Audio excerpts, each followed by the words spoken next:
हे what's up guys, welcome back once again. आपके मन में कई बार ये सवाल आया होगा कि कयामत के बाद क्या होगा।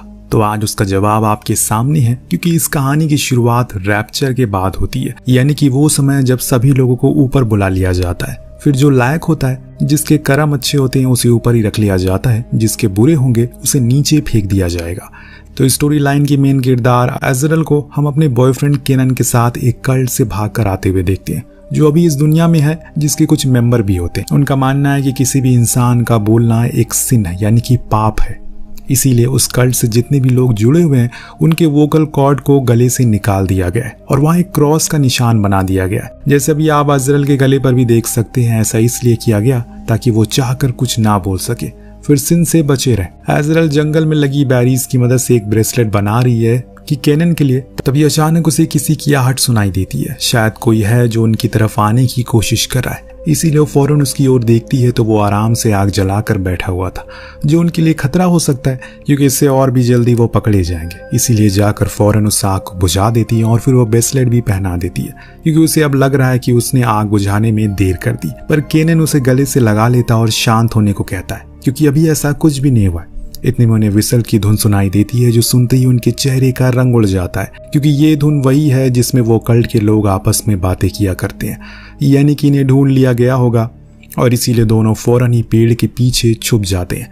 पर केनन को यह तरीका सही नहीं लगा, क्योंकि ऐसे तो वो पकड़े जाएंगे। इसीलिए उसने अलग होने का फैसला किया, लेकिन सच में बहुत देर हो चुकी है, क्योंकि अगले ही पल उन्हें पकड़ लिया और सच में अलग कर दिया गया। दो कार्स थी जो अलग अलग दिशाओं की ओर चली गई, केनन को बेस पर लेकर चले गए। तो यहाँ एजरल को ऐसी जगह लाया गया जहाँ पर बलिदान दिया जाता है। जोसेफीन नाम की कल्ट लीडर उसका पहले से ही वहाँ पर खास कुर्सी पर इंतजार कर रही थी, जहाँ पर आए दिन किसी न किसी को बलि पर चढ़ाया जाता है। सामने खड़ी लीडर की आंखों में देखकर वो उसे उसकी जान की भीख मांगती है, पर उसके चेहरे पर तो दया की कोई शिकंजी नहीं थी। उसने एजरल के पैर से गहरा सा कट लगाया, जिसमें से काफी तेज खून बाहर आने लगा।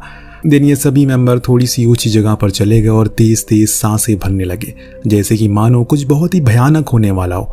इतने में हम सामने से कुछ अजीब से लोग को आते हुए देखते हैं। दरअसल ये वही लोग हैं जिन्हें रैप्चर होने के बाद ऊपर से नीचे फेंका गया, जो बुरी तरह से जल चुके हैं। और इन्हें ही देखकर ये कल्ट के लोगों ने सिन करना छोड़ दिया, ताकि जब अगली बार रैप्चर जैसा कुछ भी हो तो उन्हें ऊपर ही रखा जाए, ना ही नीचे फेंका जाए, वरना वो उनकी हालत भी उन्हीं जले लोगों की तरह हो जाएगी। अब एक आदमी जो अजीब सी चाल के साथ एजरल के खून को सूंघते हुए उसकी तरफ बढ़ रहा था, पर यहाँ कुछ अलग होता है।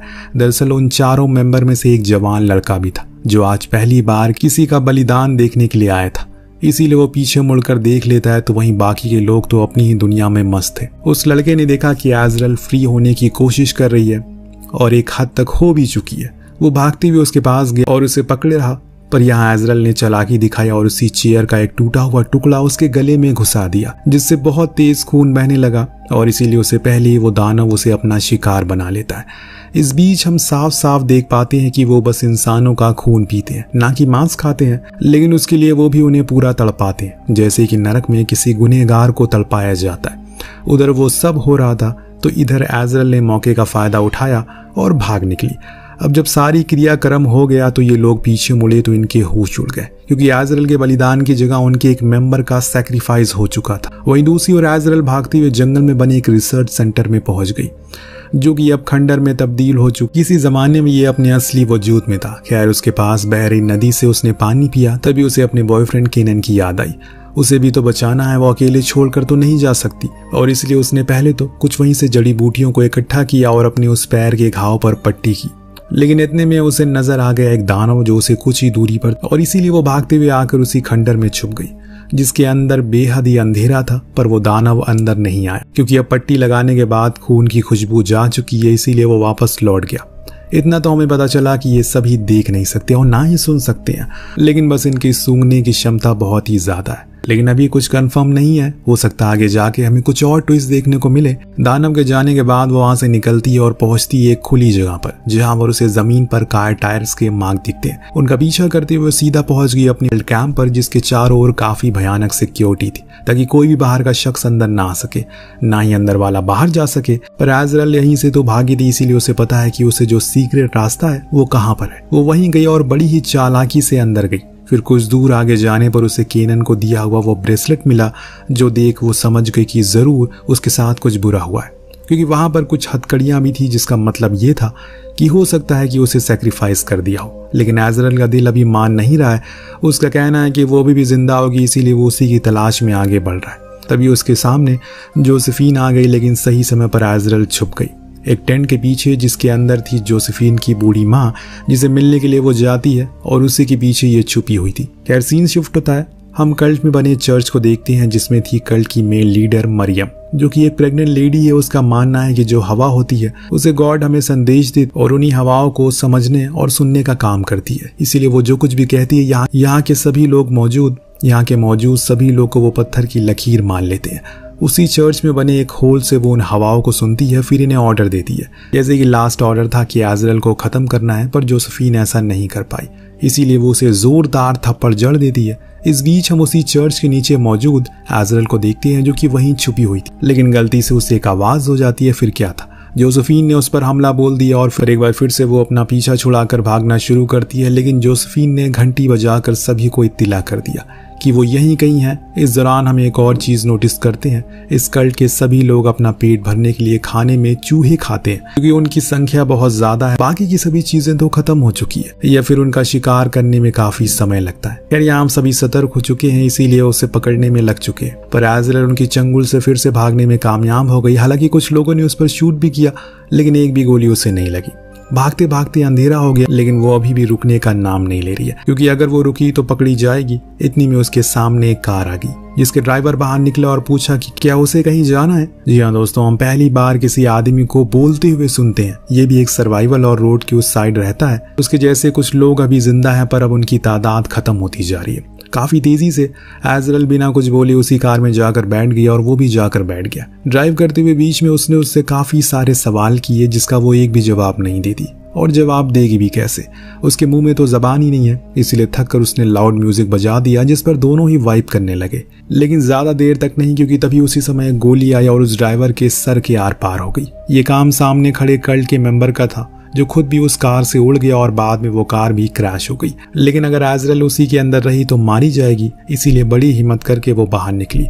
तो वो घायल मेंबर उस पर हमला कर देता, लेकिन पैर टूट जाने की वजह से वो ज्यादा कुछ प्रहार नहीं कर पाता। इसीलिए एजरल उसी की बंदूक से उसी बड़ी ही बुरी तरह से शूट करके खत्म कर देती है।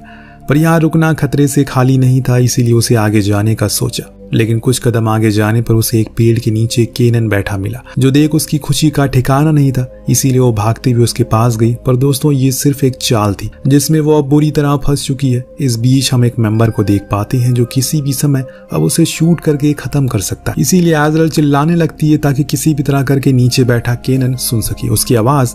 लेकिन इसका कोई फायदा नहीं हुआ, क्योंकि बहुत तेज हवाएं चलने लगी। अब एजरल रस्सी की मदद से ऊपर चढ़ने की कोशिश में लग गई, जिससे हुआ ये कि उसके हाथ के घाव में से खून टपकने लगा। फिर क्या था, एकदम से चारों ओर से कुछ दानव आ गया और उस मेंबर पर टूट पड़े। किसी भूखे भेड़िए की तरह उन्होंने पहले उसके सर को पेड़ पर बुरी तरह घसीटा, जिससे उसका सारा खून बह गया, और फिर उस पेड़ को तब तक चाटते रहे जब तक वो सूख नहीं गया। उन्हें इस कदर भूख लगी थी कि वो उसका सर ही उखाड़ कर ले गए और बचे हुए शरीर के टुकड़े बाकी ले गए। बड़े ही जालिम है ये दानव। इधर एजरल ये सब देखकर सहम जाती है और कोशिश करने लगती है किसी भी तरह करके आजाद हो जाए। पर अभी एक दानव आया और केनन को भी घसीट कर ले गया अपने साथ। ये सब कुछ उसकी आंखों के सामने हो रहा था। वो दोनों तो चले गए, अब बारी थी उसकी। इसीलिए एक दानव पेड़ पर चढ़ना शुरू करता है। तो ये क्या करती है, अपनी रस्सी को उसके गले में फंसा देती है, फिर दूसरे सिरे को लेकर नीचे कूद गई और रस्सी टाइट होने से वो मारा जाता है। अपनी आंखों के सामने अपने प्यार की मौत को देखकर उसे अब रहा नहीं गया, इसीलिए वो निकल पड़ी उसी कल्ट कैंप की ओर, क्योंकि अब उसके पास खोने को कुछ भी नहीं है।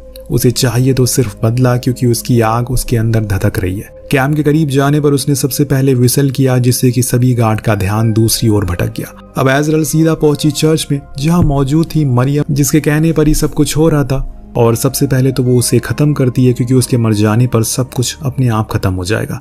लेकिन जब उसने मरियम को देखा तो वो प्रेग्नेंट थी, इसीलिए उसे उस पर दया आ गई। लेकिन मरियम को उस पर दया नहीं आई और इसीलिए उसने उस पर कई बार वार किया और वो बेहोश होने लगी। लेकिन बेहोश होते होते नाखून से वार करती है, लेकिन उससे कुछ होने वाला नहीं था। अब इस बारी ये लोग कोई कसर नहीं छोड़ने वाले थे, इसीलिए इन्होंने सबसे पहले तो इसके मुंह पर खून लगाया फिर एक कब्रिस्तान ले गए जहाँ एक कॉफिन में बंद करके इसे रख दिया। जब एजरल की आंख खुली तो उसने देखा कि उस कॉफिन से एक सुरंग जुड़ी है जो शायद उसे बाहर जाने का रास्ता हो सकता है। इसीलिए वो सीधा उसी में गई। बीच बीच में उसे सिर्फ और सिर्फ इंसानों की हड्डियां दिखी और कुछ नहीं। पर वो फिर भी आगे बढ़ती रही, लेकिन तभी उसके सामने आ गया एक दानव जो उसे मारने ही वाला था, पर उसके नाखूनों पर लगे मरियम के खून को स्मेल करके वो वापस चला गया। जो देख वो भी हैरान थी कि ये आखिर कैसे हुआ। एजरल ने भी अब कसम खा रखी है कि जब तक वो उन सभी को मार नहीं देगी तब तक खुद नहीं मरेगी, वरना इतनी भयानक तरीके से गाड़ देने के बाद कौन ही जिंदा बचता है। अब वो बाहर निकली तो सीधा पहुंची उसी जोसेफीन की बूढ़ी माँ के टेंट के बाहर, जिसे उसे बिना कुछ समझे ही आग के हवाले कर दिया। जिससे हुआ ये कि धीरे धीरे करके वही आग पूरे कैंप को तबाह करने लगी। तो वहीं एजरल ने सभी को मार दिया जो भी उसके सामने आया, उसे शूट करके मार डाला। और इसमें जोसेफीन भी शामिल थी क्योंकि वो अपनी माँ की मौत का सदमे में कुछ ज्यादा ही गुम हो चुकी थी। पर एक आखिरी गार्ड वो बच गया, इसीलिए उस पर शूट करना शुरू कर देती है, लेकिन एजरल उसे भी मारकर खत्म कर डालती। अब सीधा पहुंचती है वो मरियम के पास, लेकिन इस बारी भी वो उस पर हमला करती है, वो भी पीछे से। लेकिन एजरल इस बार कोई रहम खाने वाली नहीं थी। दोनों में भयंकर लड़ाई हो रही है कि तभी वहां जोसेफीन पहुंच गई जो अभी जिंदा है। ये दोनों आपस में पुरानी दुश्मनी खत्म करने में लग गए। तो वहीं एक और मरियम अपने बच्चे को जन्म देने लगी और इतने में इधर एजराल के हाथ लग गया एक आयरन रॉड जो उसने झटके से उसके गले में घुसा डाला, जिसे वो मारी गई। मरते मरते भी वो खुश थी क्योंकि मरियम ने अपने बच्चे को जन्म दे दिया था। पर इसे मरियम को न जाने क्या हुआ, अचानक उसने खुद ही गले को काट कर अपने आप को मार डाला। इस बीच तेज हवाएं चलना शुरू हो गई जिससे वो सभी दानव वहां पहुंच गए। तब हम देख पाते हैं कि एजरल ने उस बच्चे को उठा लिया जो किसी गोट जैसा लग रहा था, यानी कि वो इंसानी बच्चा है ही नहीं, वो शैतान का बच्चा है। और जो संदेश इन्हें हवाओं से मिल रहा था वो गॉड से नहीं बल्कि डेविल से मिल रहा था। पर यहाँ एक और चीज होती है, जब वो एजरल के हाथ में उस बच्चे को देखते हैं तो उसके आगे झुक जाते हैं, जैसे कि एजरल के चेहरे पर एक ताकत की खुशी को हम देख पाते हैं। यानी कि अब वो इस पल को एंजॉय करने वाली है क्योंकि वो इस बच्चे को अब कहीं जाने नहीं देगी, वरना उसके हाथ से पावर जो चली जाएगी। इसके साथ ही ये कहानी यहीं पर खत्म हो जाती है। तो आपको कहानी कैसी लगी हमें कमेंट करके जरूर बताएगा। हम मिलते हैं अगले वीडियो में। Thank you so much watching.